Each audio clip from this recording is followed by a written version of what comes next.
Good morning. Welcome back. Welcome to December. Happy Friday, everyone. Welcome back to another episode of AKP Sports Talk. That's all right. I'm Korea. Look, like I just said, it's December, new month, obviously new bankroll, new everything. So obviously for a lot of people, who did get paid, obviously on today, we like to reset the bankroll. So obviously we're gonna wash away last month's slate. We're gonna get into this new month off to a fresh new start. We're gonna do a little bit of a quick video, obviously. We got some plans in a little bit here, but we're gonna do a little bit of a quick recap first from our yesterday. And look, I mean, if you had the under in that Seahawks Cowboys game, I'm sorry. I don't know. I mean, the Cowboys almost hit it themselves. I mean, this was obviously the most exciting game of the year. I don't really have any other. I guess I just did not expect these offenses to show up. And I mean, what else am I supposed to say?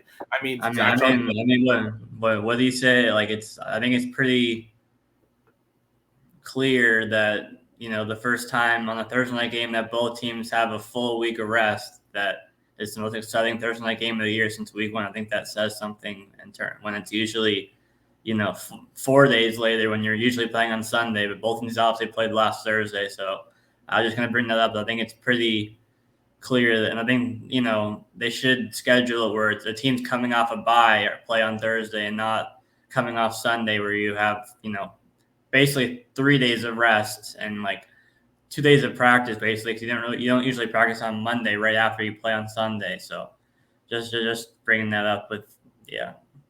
Yeah, no, the NFL and their scheduling is very, very convoluted every year. I mean, the fact that the Seahawks had to play 3 games in 11 days, and now they don't have a game until 11 days from now when they got to go play, of course, the 49ers on the road. Great opponent, of course, for Seattle in this spot, but that's another conversation for another time. Look, this Cowboys game, this was obviously the pretty much the most exciting Thursday night game of the year. That under was one of the worst bets. I'm not even going to look at that anymore. Charbonnet, look, Ari and I said it earlier. If the Seahawks want to stay involved in this game, they're definitely going to have to get Charbonnet working early. He did leave, obviously, due to injury. What are we surprised? Another injury for the Seahawks. And, it's tough, but at the same time, he was a big part of this offense. He got, the early down, first and second down carries. He definitely seemed like a really big part of this offense, throughout that first part.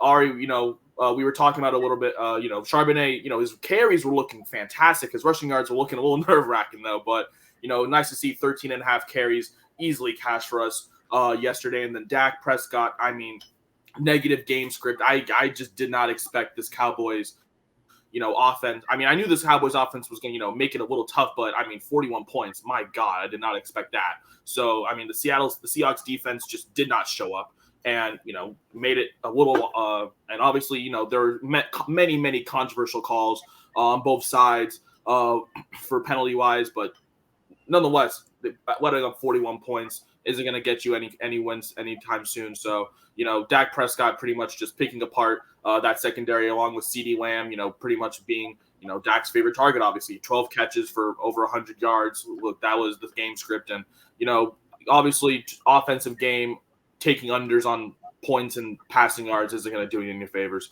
So I'll scratch that off. And then, obviously our hot streak, does come to an end, obviously, but we're still 9-10 on 9-1 our last 10. That's 90%. You can't complain about that. First, FAU minus 6.5, 7.5. Who matters? They won by 30, but we're on the money line. That was one of the best games that I've watched. If you did get to watch that Butler game, that game went into overtime. Joe Toussaint, the transfer from West Virginia on Texas Tech, he really tried to make it a game, for that Texas Tech team. It was a battle.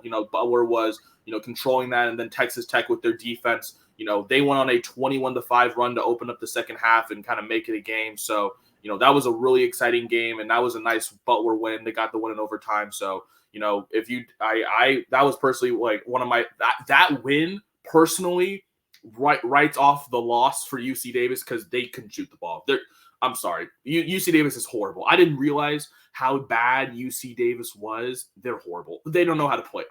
I saw one guy do a hesitate fake in the air pass. He didn't know it was looking like Andrea Bargnani out there. I was like, I shook my head and I said, yeah, no, this game is over.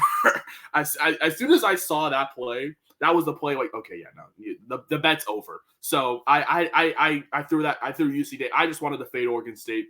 Like I said, fading Oregon. We're gonna do that all year. And I mean, if you had UC Davis, they were looking great in the first half, and then on a 15-4-1, was up by 5, and then their offense just couldn't contain in the second half. So, we'll throw that all away. Overall, I'd say that's a pretty successful day for college basketball, 2-1, and then in the NFL, it was a negative game script. But obviously, I was obviously talking about potentially taking the Seahawks to cover, and if you did take the Seahawks to cover, that was your big win. So, obviously 9.5 points was way too many. So, we'll take and choose what we can recap from this. But Ari, I'll spare the talking. I'll let you get into your recap now. Yeah, 2-1 day for me. Start with Charbonnet rushing yards. You talked about the carries easily hit, and the rushing yards. I mean, it was kind of a slow start, but I knew he was capable of any time breaking one off for 15 to 20 yards. And I think it was the first possession of the second half when he broke a 14-yard run and then the 7-yard run. So getting 21 yards on those 2 carries definitely helped. I liked the look on your over carries. And so at that point, if he's going to get 14 plus carries, he's bound to break one of those 14 off for a decent enough run to hit this mark. And, he had 60, so he didn't crush it, but by that first possession of the second half, he was already at 40 plus, one possession in the second half. So at that point, I was pretty comfortable with that. Geno rushing yards did not hit. He had the one rushing touchdown for 6 yards, and then that was it. Before the last 2 drives where he faced a lot of pressure, the last 2 drives, the offensive line for Seattle was actually pretty good overall. And then, of course, coincided with getting Abraham Lucas back at the tackle positions, and having both him and Cross at the tackles obviously made a huge difference. So credit to the Seahawks offensive line, and also Geno for making quick decisions and not holding onto the ball as long as he had in the recent struggles that he had. So I'll take that one on the chin for Geno. And then the Warriors won pretty easily in the first half against the Clippers. So I'll take the 2-1 day for those 3 plays. Yeah, like you said, offensive line for the Seahawks got a lot better now with Abraham Lucas back. But, Geno Smith, not really needing to scramble out that much. And then, like I said, on Charbonnet's carries, his rushing yards did coincide. He had those, big plays. And the Warriors first half, obviously that line did change after the Andrew Wiggins news, but they did still catch that first half -2.5. So 2-1 day for you. Can't complain. We're going to get into today's best bets, obviously. We're going to do a little bit something different. We're just going to focus on today's only, and then we're going to be tweeting out tomorrow's and Sundays as well. But we're going to get into today's. Here are mine. I know what you see. I know what you see on the screen, right? I know what you see. That first one. Hear me out, people. Hear me out. Why is that line so high? It's because Vegas thinks that Oregon is going to be beating them by more than 10 on a neutral site, right? I don't think that's the case. I think Washington makes this a really close and exciting game. We saw what it was last time in Seattle, which obviously kind of coincides to why this line is so big. But at the same time, I can't discredit from what the talent I see. And I got it I'm a Coug, but respect game at the end of the day. Michael Penix is that guy. Look, I mean, when you need him to make a play, he can make a play. And then on the other side, you have his favorite receiver, Rome Odunze. When you need him to make a play, he'll make a play. And I feel like in this spot, 9 points in this game, I think that's too many. I think this is going to be a 6-point game. I think Washington covers this line. I think it's going to be, obviously the Pac-12, obviously, the whole collapse of the Pac-12. This is the final game for the Pac-12 football season. So what better fitting way to have some kind of, whether it's a last-second field goal or, some kind of miracle to send one team victorious and another team not. I like Washington to cover this line at 9 points. That line was going up the way 9.5 to 10, and I just loved it up there. But I'll take it here at 9. Like I said, I think this is going to be less than a touchdown game. So give me Washington to cover. I can't believe I just said that. +9. It hurts me to say that more than anything else. I will tell you that much. As a Seahawks, as a Coug true and through, it hurts me so much more to say Washington +9 than anything else. But it's the only right move, right? Like I said, I just don't think Oregon is going to be winning by 10.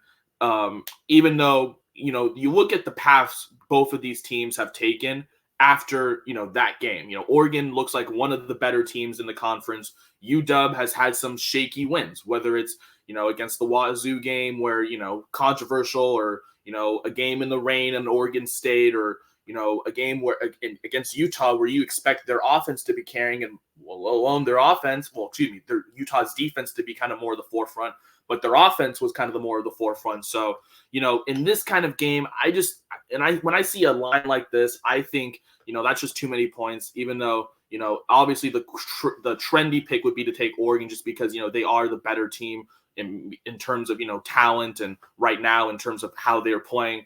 I just think this is going to be a close game and a very exciting game. So give me Washington to cover. And now going to college basketball, I got 3 picks for you. I'm going to keep going with these picks. I mean, I love college basketball, and, 9-1 run so far.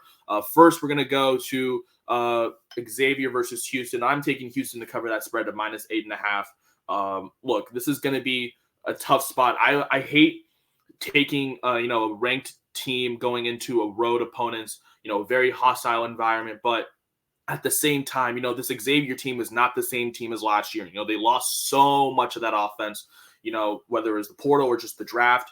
And then you have this Houston team, which kind of just retooled after Marcus Sasser left. They brought in LJ Cryer. They still have Kelvin Sampson. They have Jamal Shed at the point. They have Jawan Roberts.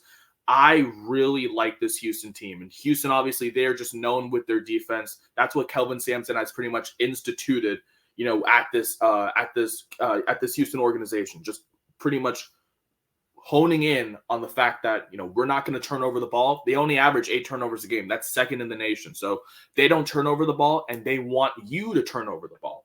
I mean, they get 11 steals a game. That's 6th in the nation. I mean, they're going to out rebound you, and they're going to just play bully ball. They're going to be getting in lanes. And with Xavier, look, they turn over the ball a lot. They turn over the ball 12 times a game.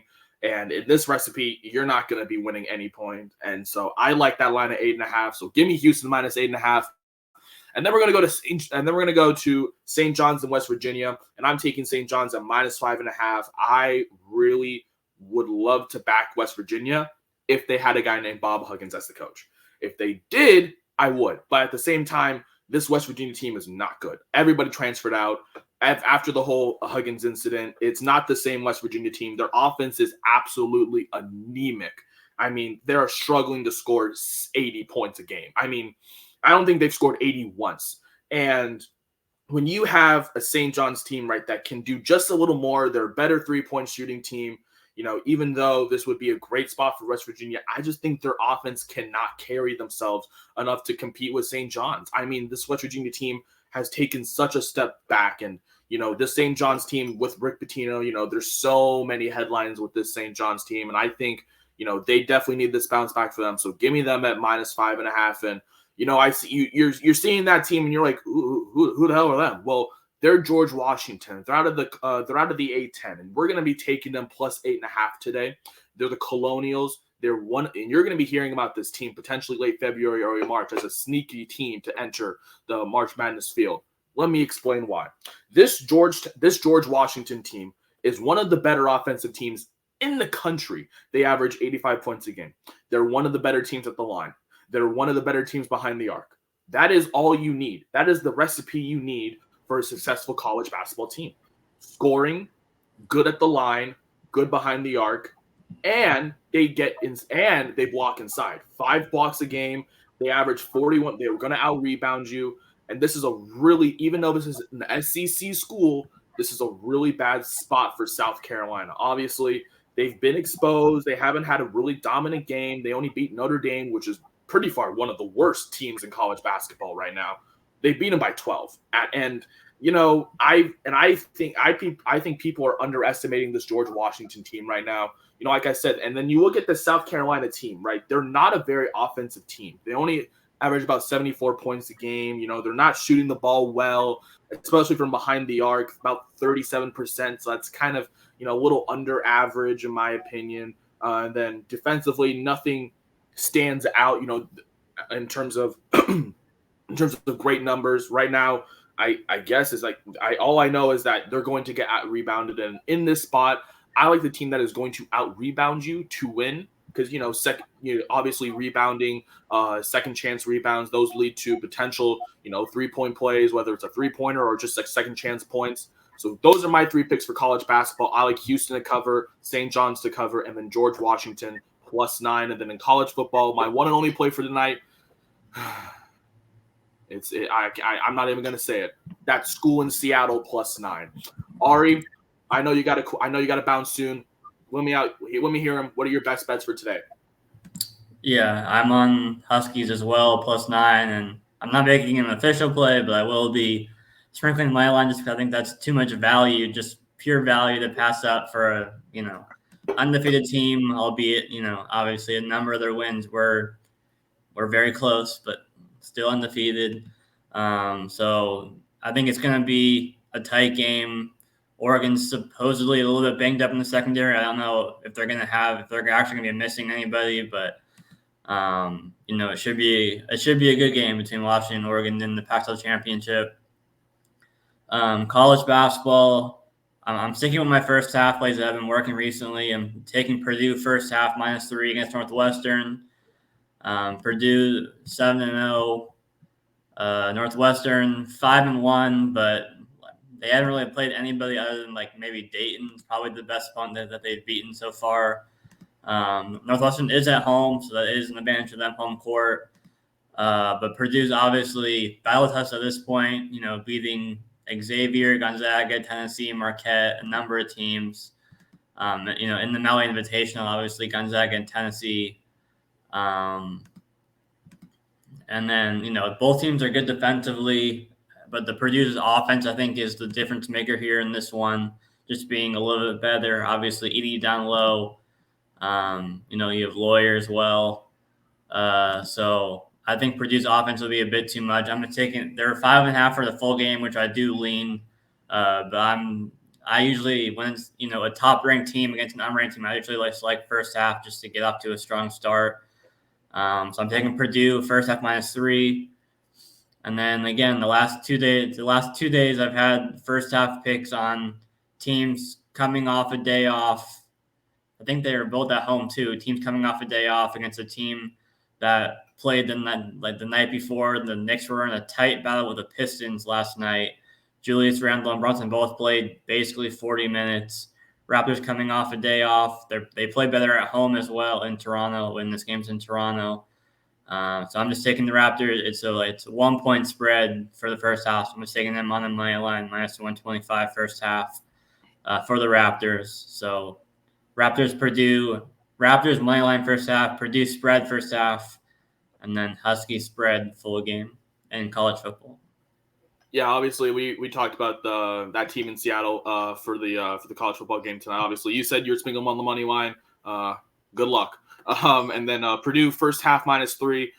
I was leaning toward Purdue in this game, but that line's been going the wrong direction. I saw that open up at 7.5. It's going down to 5.5. That I just feel like Purdue, I feel like it's a great spot for you. Just take them in the first half. I would lean to stay away full game. If anything, I'd lean Northwestern +5.5 full game. I think in this spot, you mentioned Purdue has faced some tough opponents, while Northwestern never really faced anyone. But this is the first Big Ten matchup for both teams, and you never really know what to expect. The Big Ten, it's one of those conferences for basketball where it's like the Pac-12 for football. They love to cannibalize each other, and they definitely can beat up on each other, especially for college basketball. So I would lean first half as well. Purdue first half -3, and then Raptors. Like you said, it's your system play. Fading a team that just is on their second game in their back-to-back, and this on the road, and this is a tough spot for the Knicks, obviously going to Toronto. So, and then you mentioned obviously Raptors are only a 1-point favorite for the first half, so might as well just take them straight up to win on the money line -125. I think those are some good plays for you, Ari. And going back to my recap quickly, just just quickly here, Washington on the full game spread at +9, Houston -8.5, St. John's, and then George Washington +8.5. You will find all these plays posted on Twitter at AKP Sports Talk. Don't forget also tomorrow's plays and Sundays will be posted momentarily on Twitter as well throughout the day. But that's going to do it quickly for us. That is Ari. I'm Korea. Thank you guys so much for tuning in. We will be back on Monday to do our full recap, obviously. Just quick recap of the college football playoff, which will be eventually revealed on Sunday, getting ready for that as well. But that's Ari. I'm Korea. Thank you guys for tuning in. We will see you guys on Monday.